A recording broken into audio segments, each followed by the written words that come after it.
नजमुल साकिब साहब, दरवाजे, खिड़कियां, रोशनदान, पाकिस्तान तहरीक इंसाफ ऐसा लग रहा है कि 3 दरवाजों पर नॉक कर रही है।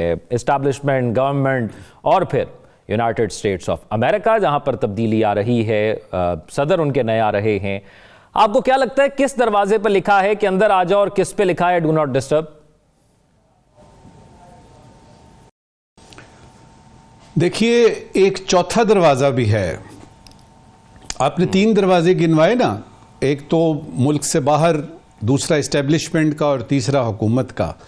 चौथा दरवाजा है इक्तिदार का, जिसके खुलने का इंतजार कर रही है पीटीआई या अपोजिशन एज सच, जिसकी वजह से बाकी ये 2-3 दरवाजे जो है ना, कभी खुलते हैं, कभी एक खिड़की खुलती है, कभी कोई रोशनदान से कोई रोशनी की कोई एक किरण आती है। देखिए, इरफान सिद्दीकी साहब हमारे बड़े मोहतरम हैं, उस्ताद हैं और बड़े बड़े नामी गिरामी लोगों ने उनसे सीखा है। कालम निगारी में उनका कोई सानी नहीं है। और जहाँ तक नवाज शरीफ और मुस्लिम लीग नून का ताल्लुक़ है तो बड़ी मोतबर शख्सियत है उसकी। उनके आपने बयान का जिक्र किया, ज़रा बयान देख लेते हैं। मज़ाकरात 2-3 दरवाज़ों से बैक वक्त नहीं चलते। मज़ाकरात के लिए पीटीआई को एक दरवाजे का इंतखाब करना पड़ेगा। यानी पैगाम दिया है कि पीटीआई ने अगर हुकूमत से मज़ाकरात जारी रखने हैं तो दूसरे दरवाजे को बंद करना होगा। गालिब का एक शेर सुनाऊंगा, क्योंकि इरफान सिद्दीकी साहब ने तशबीह और इस्तिआरे का इस्तेमाल किया है जी। हजरत नासे गराएं दीदा दिल फर्श राह, हजरत नासे गराएं दीदा दिल फर्श राह, कोई मुझको ये तो समझाए कि समझावेंगे क्या। वाह। तो ये था, इरफान सिद्दीकी साहब को इसका पूरा समझ आई होगी जिस तनाजुर में मैं बात कर रहा हूं कि आप आ जाइए आप समझाने के लिए, लेकिन मुझे ये समझा दीजिए कि किस चीज पे समझाया जाएगा। क्योंकि ये दरवाजों की जो आपने बात की है, देखिए, अगर एक दरवाजे से बात ना बन सके तो क्या दूसरे दरवाजे पे जाना मना है? दहलीज पे ही बैठे रहें कि ये चूंकि एक ही दरवाजा है लिहाजा जब तक ये नहीं खुलेगा। अगर कोई खातिर खा जवाब नहीं मिल रहा तो दूसरा दरवाजा ढूंढने में कोई प्रॉब्लम है तो बताइए। फिर ये कि अगर एक दरवाजा खोल के आपने देख लिया और उसमें से कुछ नहीं मिला तो फिर क्या किया जाए? उधर ही बैठ जाएं और रोना धोना शुरू कर दें कि जी हम तो आपके पास ये दरख्वास्त लेके आए थे, देखिए अब तुमने लिख के दे दिया फलां फलां। जिस दूसरे दरवाजे की बात हो रही है ना ज़ौक, वो दरवाजा पीटीआई के लिए खुला है और ये वो दरवाजा है जिसके खुलने का ना सिर्फ पीटीआई बल्कि पीपल्स पार्टी, मुस्लिम लीग नून, मौलाना साहब, एमक्यूएम, सारी आपकी जो है ना पार्टियां, वो इस दरवाजे के खुलने का इंतजार करती हैं, जो कि रिपोर्टेडली ये दरवाजा खुला है। तो ये वो दरवाजा है जिसकी बात वो कर रहे हैं। अच्छा, इसमें एक तो समझ आती है ना कि उन्होंने क्या कहा, उसमें पैगाम क्या है। माफी चाहता हूं, उसमें पैगाम क्या है वो भी अभी बताते हैं। अगर एक रास्ते से मकसद पूरा ना हो रहा हो तो क्या करें? और फिर यू टर्न लेने के लिए तो हम वैसे ही बहुत मशहूर हैं।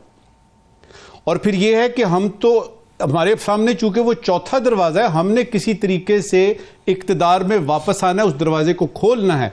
लिहाजा उसके लिए कोई खिड़की खोलनी पड़ती है, कोई दरवाजा खोलना पड़ता है, कोई रोशनदान बनाना पड़ता है, तो वो तो हम बनाएंगे। ये दूसरा दरवाजा आपके लिए भी खुला था और ये इसी दरवाजे से होके ये हुकूमत यहां पे आई है।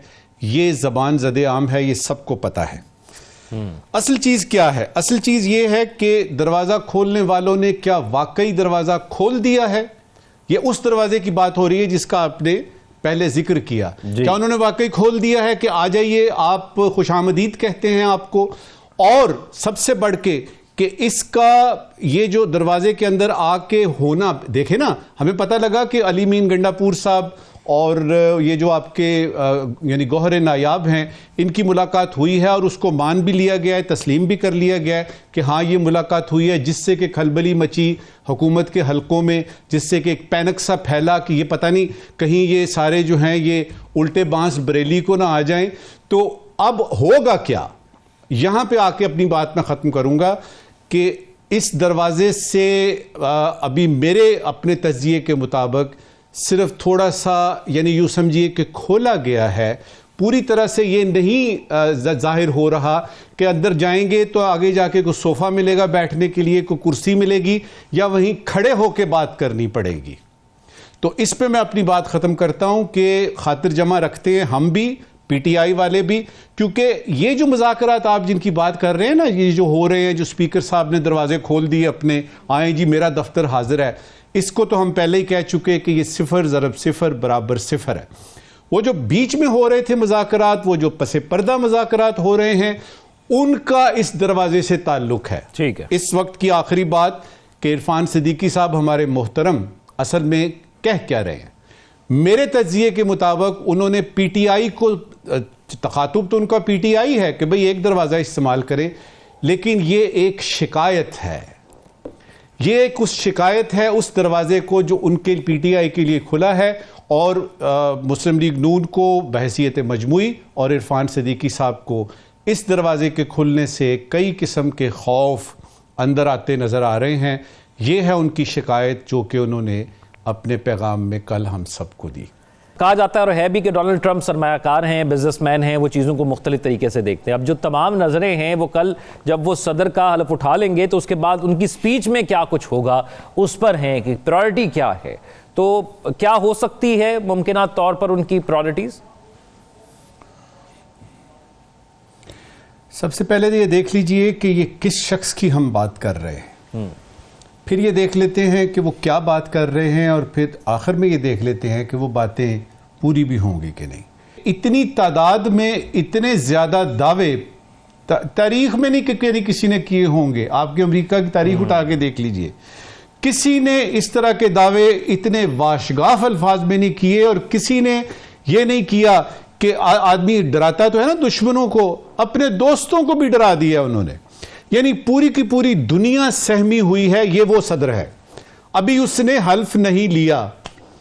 दूसरा पहलू इसका ये है कि आप ये जो यूरोप है या जो इत्तेहादी हैं, इनके साथ भी वही करेंगे। यानी कनाडा को आप जम कर लेंगे, आप ग्रीनलैंड जो है वो वापस ले लेंगे डेनमार्क से, आप करेंगे क्या और ये क्यों करेंगे आप? इधर जो है ना, मैं बताना चाहूंगा दो बातें। पहली बात ये कि जो कहा जाता है खासतौर पे इलेक्शन की स्पीचेस में या सदर बनने से पहले, या अमेरिका की बात कर रहा हूं, और जो किया जाता है उसमें अगर जमीन आसमान का नहीं तो बहुत बड़ा फर्क होता है। क्योंकि जो उन्होंने कहा अगर उन्होंने कर दिया तो लोग हैरान कैसे होंगे।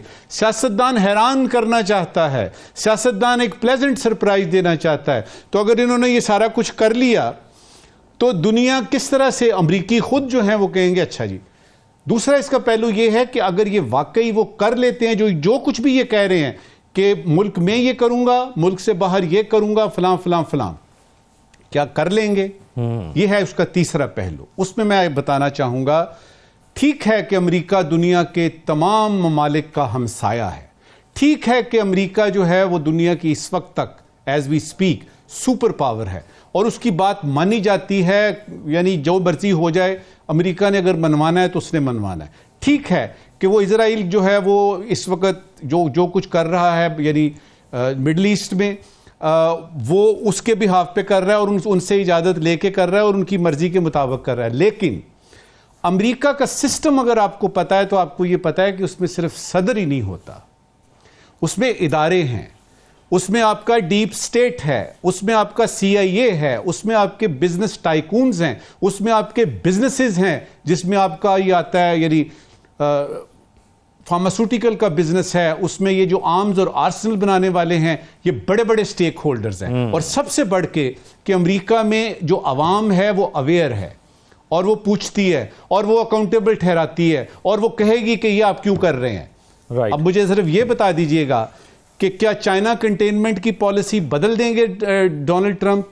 मेरा जवाब है नहीं कर सकते। क्या यूरोप को बिल्कुल अलहदा कर देंगे? नहीं कर सकते। क्या यूक्रेन की वॉर खत्म कर देंगे? नहीं कर सकते। क्या इजराइल को रोक लेंगे कि वो आइंदा जो है वो सीज फायर के बाद ना करे? नहीं कर सकते। कर क्या सकते हैं? वो सिर्फ ये कर सकते हैं कि छोटी छोटी जगहों पे आपको नजर आएगा, एक तो बयानबाजी होगी, छोटी छोटी जगहों पे आपको चेंजेस नजर आएंगे, खास तौर पे जो मुल्क में हो रहा है, खास उसमें हेल्थ सिस्टम है आपका, उसमें आपकी एजुकेशन है, उसमें आपकी सोशल सिक्योरिटी है, उसमें दवाइयों का हिसाब किताब है। वो लोग जो फुटपाथ पे सो रहे हैं और वो अमेरिकी हैं, उनको यानी उनके लिए अगर शायद वो कुछ करना चाहे तो कर सकेंगे। पाकिस्तान का ये है कि पाकिस्तान के पास ऑप्शन है ही कोई नहीं। जी,